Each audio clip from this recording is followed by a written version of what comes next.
Chapter 3 Moses and His Writings. We now begin to understand a little of the very beginning of God's book, of the times in which it was written, the materials used by its first author, and the different kinds of writing from which he had to choose. But we must go a step farther. How much did Moses know about the history of his forefathers, Abraham and Jacob, and of all the old nations and kings mentioned in Genesis, before God called him to the great work of writing his part of the Bible? We believe that he knew a great deal about them all. Most thoughtful young people like to read right through their Bibles, and perhaps you have been perplexed to find that many parts of the Old Testament are both puzzling and dry. Of what use, then, can these chapters be? You have perhaps asked yourself, is it not all God's book? But you must not let this trouble you. Every passage, every verse has its special place and object. Not a line of God's book could be taken away without serious loss to the whole. What, all those long lists of the queer names of people we never hear of again? Asked someone.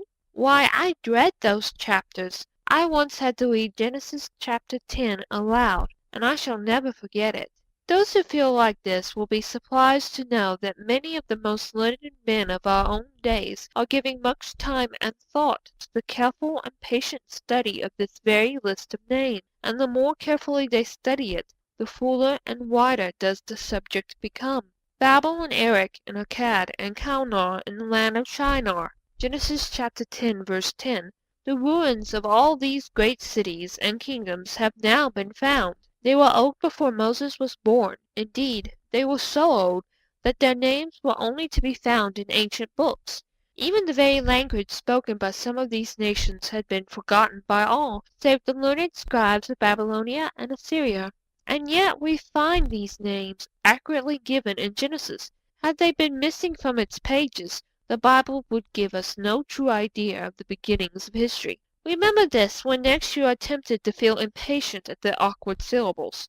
Again, in Genesis chapter 14, we read the names of the kings who governed 9 nations in the time of Abraham, and of how they fought together, 4 kings with 5, verse 9, 300 years before Moses was born.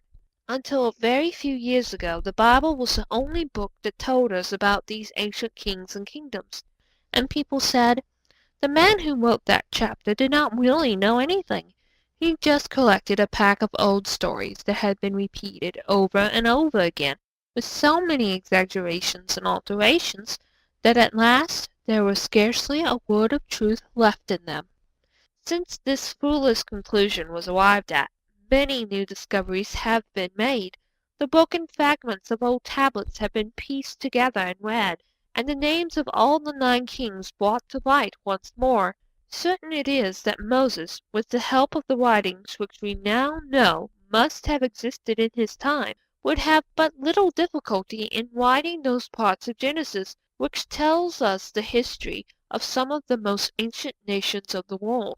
For when God gives a man some work to do, he always helps him to do it. To those who really trust him and have patience to work on, the help they need always comes. The difficult path is made smooth. This has been the experience of God's servants in all times. Many letters and books belonging to the reign of Amraphel, king of Shinar, Genesis chapter 14, verse 1, have lately been found. He was one of the wisest heathen kings who ever lived, and the writings of his times are very interesting because they bring us quite back to the days of Abraham.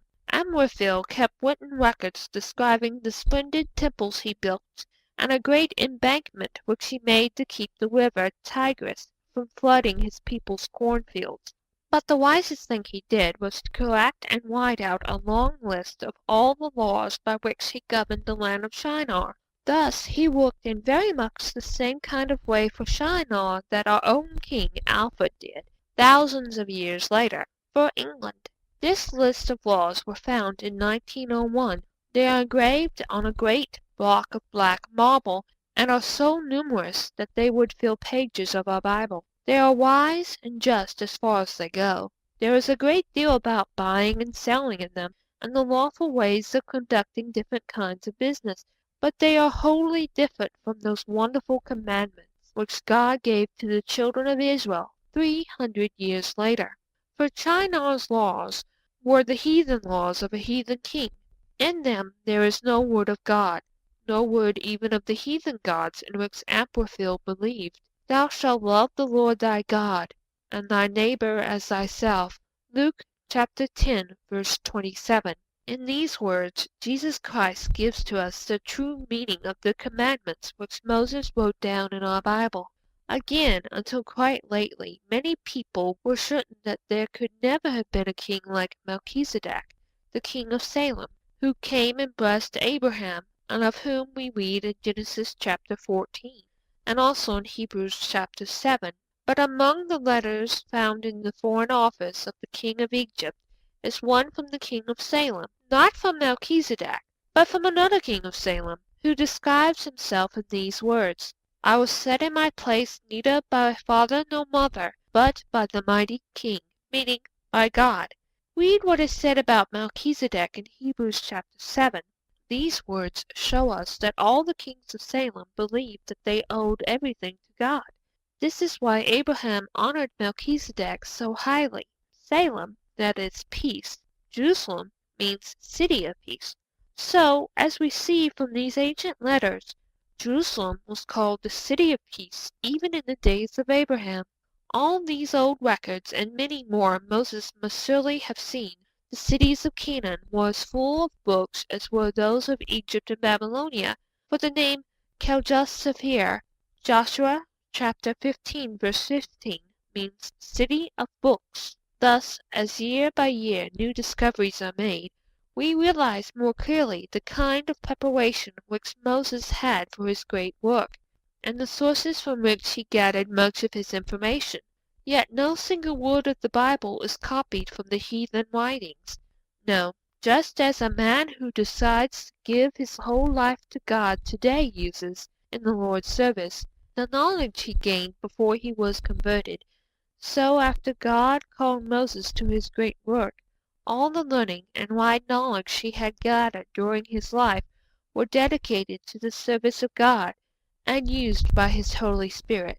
We do not know, we are nowhere told, whether Moses wrote every word of the books of the law.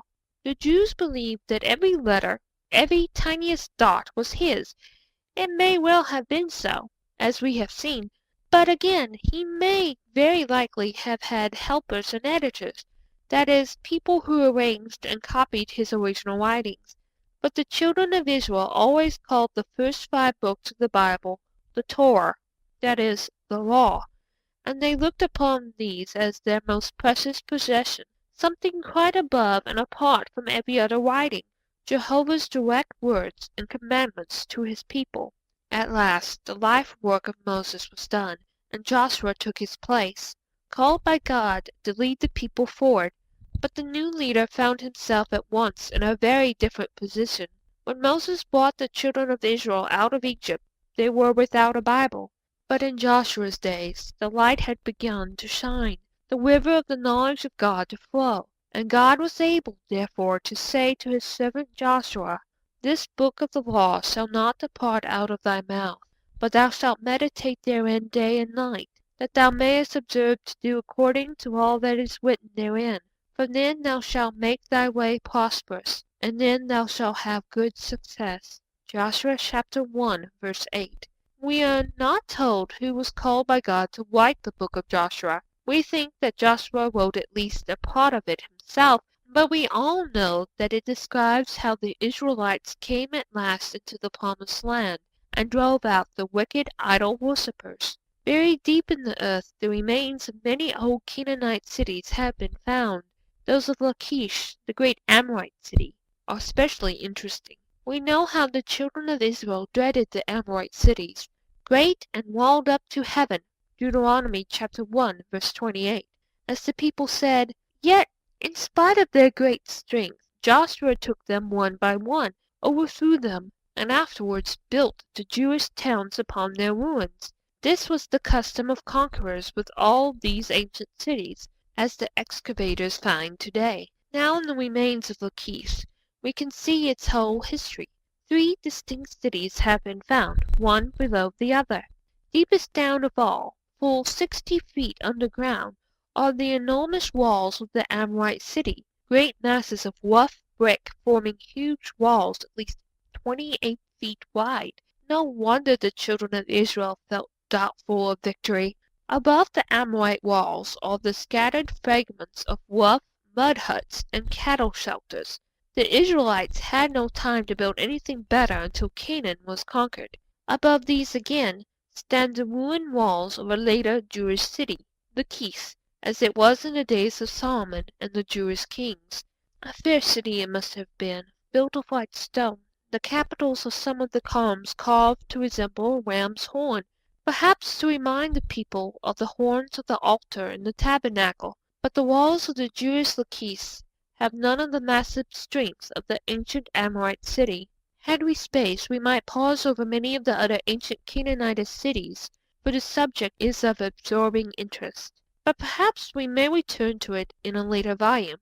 Joshua, like all God's true servants, past and present, made full use of the precious book, and there was not a word of all that Moses commanded which Joshua read not before all the congregation of Israel, with the women and the little ones and the strangers. Joshua chapter 8, verse 35. Before he died, he spoke to the people very sorrowfully about their sins. Many of them, in spite of God's commandments and His favor and love, had begun to serve the false gods of Canaan. The people repented at the old leader's earnest words, and they cried, "The Lord our God will we serve, and His voice will we obey." Joshua chapter 24, verse 24. Joshua made them promise to be steadfast, and Joshua wrote these words in the book of the law of God, verse 26. From this we see that Joshua wrote a part, at least, of the book that is called by his name. People have often thought it strange that the children of Israel should again and again break God's clear command, "Thou shalt have no other gods before me." Exodus chapter 20, verse 3. How could they have been so foolish as to care for false gods when the living God had done so much for them? It is the old story. A man who has once given way to drunkenness is not safe unless he puts strong drink out of his life forever. If he even touches it, he is liable to fall back again into its power. So it was with the children of Israel. The worship of false gods had been the terrible sin of their wilderness wanderings, and now to serve the gods of Canaan became their strongest temptation. The temples were so strange, so beautiful, the gods themselves so mysterious, and then all was so easy, so pleasant. No stern self-denial was needed. There was no difficult laws to keep. No holiness was asked for. Drinking, feasting, and all kinds of self-indulgence were part of the worship of Baal, and those who served Ashtaroth, the goddess of beauty, might spend their whole lives in wicked and degrading pleasures.